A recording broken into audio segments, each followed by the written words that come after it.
There are different times I feel close to God. I feel close to God, of course, when I'm celebrating the Eucharist, especially as I say the words of institution, the words of consecration over the bread and wine, when I absolve people of sin in the name and in the power of Christ.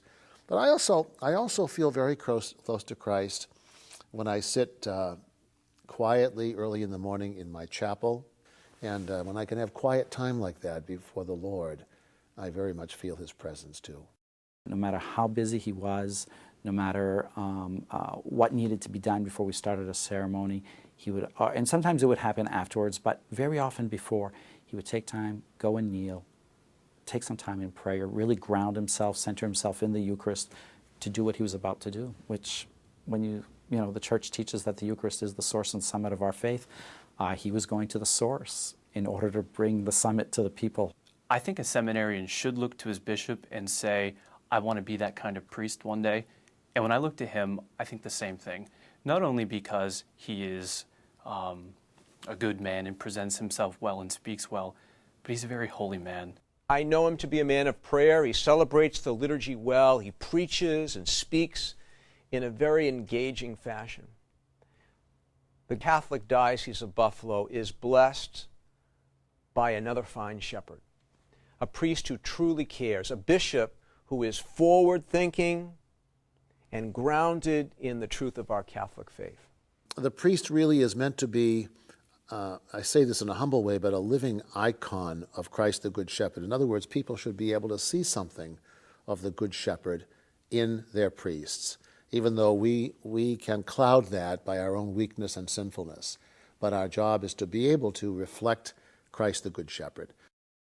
He's represented the Catholic faith as a faith that is very much present here and now, engaged with the issues of the day. Whether we all agree on them at any given moment or not, it's not something distant and up on a hill and inaccessible.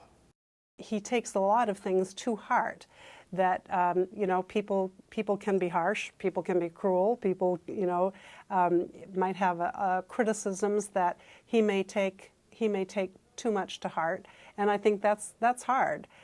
I consult a lot, I study a lot what the issues are, and I pray a lot. And then I come to the point where very often, as you know, in the diocese, it's only the bishop who can make a final decision on something, and I make my decision. But I spend time with the Lord before it. He's very confident in what he does, and he speaks very compassionately about the people that we serve, and I think that comes through, as he goes about his business of helping to talk about Catholic charities. Bishop Malone actually was one of the first patrons of our thrift store. So before we had our grand opening, he toured it and saw a picture of St. Joseph, I believe, and he actually purchased that. I'm always so struck at how Bishop Malone is just one of those people who can make conversation with anybody. It's what my mother called the gift of gab, and so it's just a very easy person to talk to, and appreciates a funny story. In my family, it was just part of the rhythm of family life that we went to Mass every Sunday. It was unthinkable we wouldn't, unless someone had the flu. And in Lent, we would go every day, and I never felt forced. It was just something that the family did and enjoyed doing. In those days, in my growing up, parish life and family life were kind of melded together. And if we weren't doing something in the family, or of course at school, we were doing something with the parish.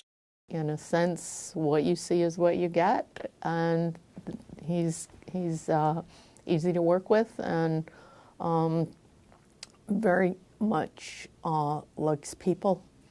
His ongoing message from the beginning, 8 years ago, has been evangelization.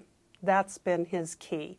And he wrote something many years ago, the new evangelization, and he wants to see everyone feel as if they have their own mission in life, their own ministry in life, whether they're ordained or not ordained, to go out and whether it's talk to people or live the life that shows we're children of God. And here's what you can do to push along the gospel message. We need to find effective, very gracious, warm, non-judgmental ways to try to reach out and attract families and individuals back into the life of the church. So that's going to be a high priority in my work here. There are so many competing things, and it's tough for parents to be able to hand on the faith and prioritize Sunday worship. And I understand that, but we have to help people to look at that. What's more important than a life of faith? Someday, the soccer game will stop in one's life, or golf, or whatever, and our life with God goes on. I've been to so many masses with him. I've been to so many different gatherings.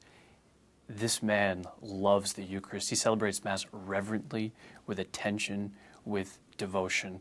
And I know from speaking to him personally that the Eucharist is the source and summit of his life, which is an inspiration to all of us in the seminary, all of the priests in the diocese, all of the religious and lay faithful. We see his devotion to the Eucharist, and we hunger and thirst for the same thing. And I think that's exactly what a bishop should do. He should lead by example, and he does. He really does. The priest must never lose a sense of awe and wonder about who he is, not because of himself, but because God has chosen him for this sacred work. And so I pray frequently, regularly, first in gratitude for my call to be a priest and a bishop, and also that the Lord never let me lose that sense of wonder and awe every time I approach the altar. It's a remarkable thing.